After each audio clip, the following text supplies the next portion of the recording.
To the House of Commons, where Theresa May is performing a question-answer session regarding her Brexit deal. Concerns of communities all around the country. She told the House that the EU would only allow an extension of Article 50 if there was a clear purpose.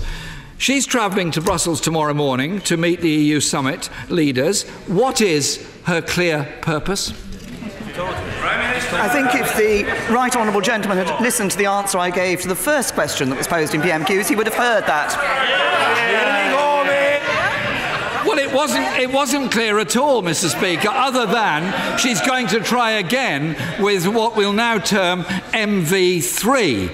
Surely, after two big rejections by the House, she must have noticed there isn't much support for the deal that she negotiated.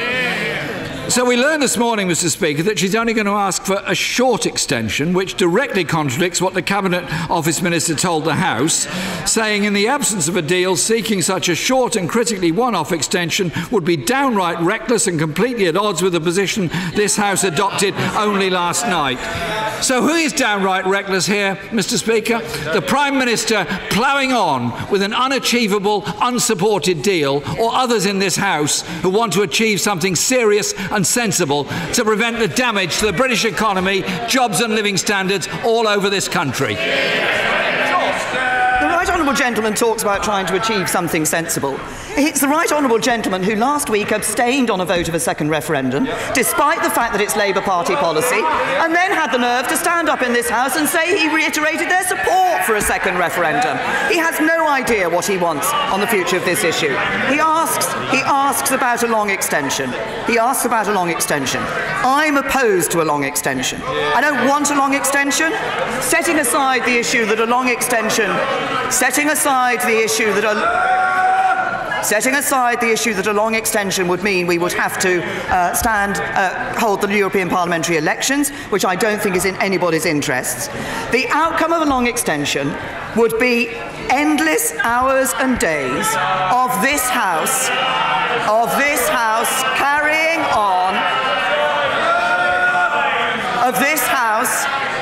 on, contemplating its navel on Europe and failing to address the issues that matter to our constituents.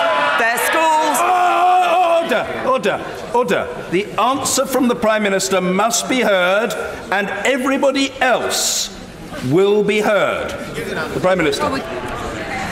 The outcome of a long extension would be this House spending yet more endless hours contemplating its navel on Europe and failing to address the issues that matter to our constituents, schools and hospitals and security and jobs.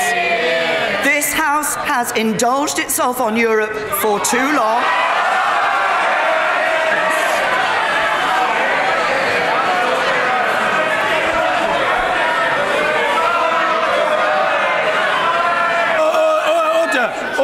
Order. There's a lot of very noisy barracking.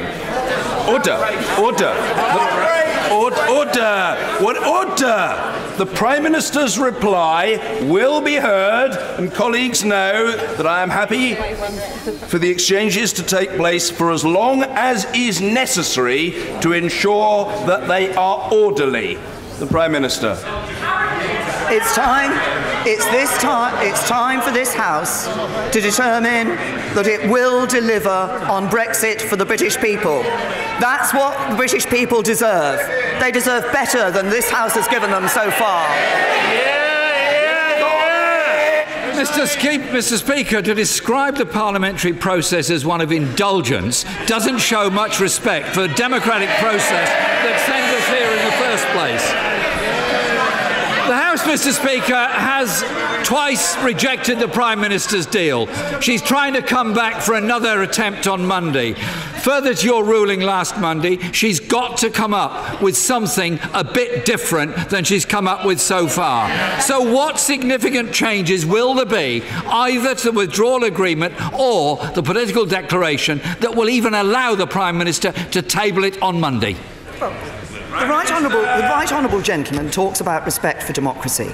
Respect for democracy means that this House should deliver the Brexit that the British people voted for. And the right honourable gentleman now wants to disrespect democracy by holding a second referendum. It is not this government that is being disrespectful of the British people. It is the right honourable gentleman and his Labour Party. Jeremy Corbyn! The job of Parliament is to hold government to account, and the Prime Minister doesn't seem to understand that. When she was first defeated, she promised legally binding changes. I haven't seen those legally binding changes. All she's doing is running down the clock after a second heavy defeat. Today, Mr. Speaker, marks 1,000 days since the referendum. And this government has led the country and themselves into crisis, chaos and division. We are still legally due to leave the European Union in 9 days' time. Months of running down the clock and a concerted campaign of blackmail, bullying and bribery has failed to convince the House, or the country, that her deal is anything but a damaging national failure and should be rejected. They've run out of time. They've run out of ideas. People, Mr. Speaker, all over this country are anxious and frustrated with this government's utter inability to find a way through the crisis. If the Prime Minister cannot get changes to her deal, will she give the people a chance to reject the deal and change the government?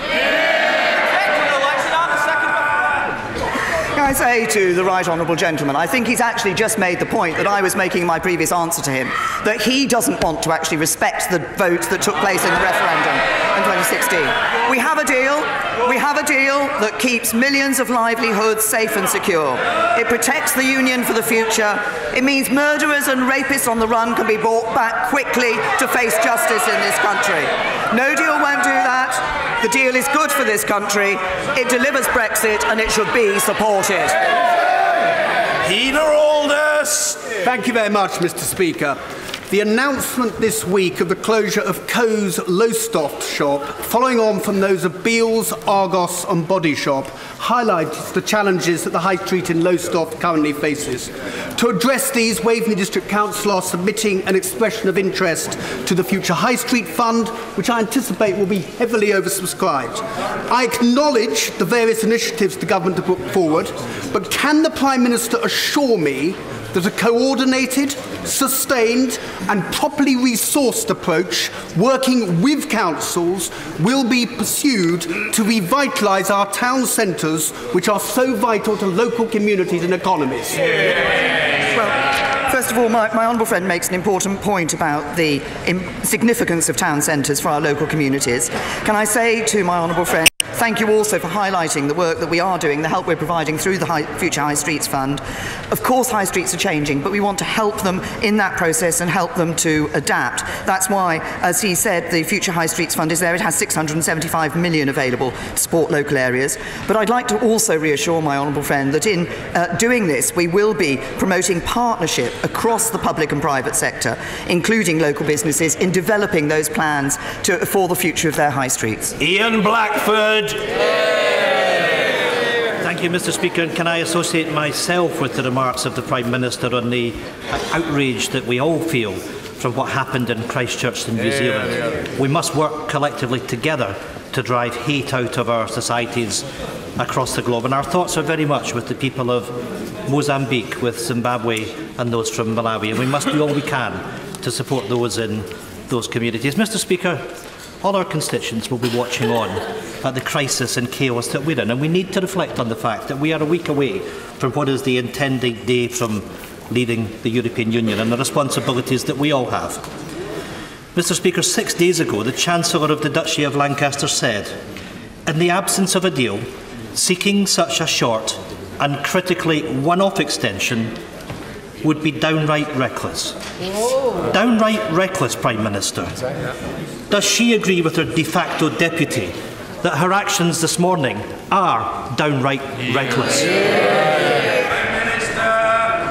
As I have set out clearly for the House in a number of answers that I've now given on this question, I believe this House has a responsibility to deliver on the Brexit People voted for Brexit. We have a responsibility to deliver on. I recognise that the Right Honourable Gentleman and his colleagues in the SNP have always taken the position they want to revoke Article 50 and not have Brexit. The Honourable Gentleman shouts correct from a sedentary position. At least that's a firm position, which is different from the Leader of the Opposition, who has continually moved his position on this issue. But I also believe that nearly 3 years on from the vote having taken place to deliver on Brexit for the British people, it is time for this House to face that fact, to face the consequences of its decisions, and to deliver on Brexit for the British people. Order! We can't have people shouting out in the middle of the exchanges. Order! I don't need any help from any member in dealing with these matters, with which I'm very well familiar. The Prime Minister. Grateful too. Has he had two? Yeah, he's had two. Mr. Peter? No, sorry. Mr. Ian Blackford. Thank you, Mr. Speaker. Can I say to the Prime Minister that we need to reflect that her deal had the biggest defeat in parliamentary history. Yeah. She brought it back. It had the 4th biggest defeat in parliamentary history. Her deal has failed. This House has voted against no deal. Once again, the Prime Minister is acting in her own self-interest, not in the interests of the whole of the UK. The Prime Minister has failed. This place has failed. And Scotland is watching. The only way forward now, Mr. Speaker, is to put the decision back to the people. Will the Prime Minister give the people a say? This is the live coverage of a heated and rather noisy question-answer session at the House of Commons. Thank you for staying with us.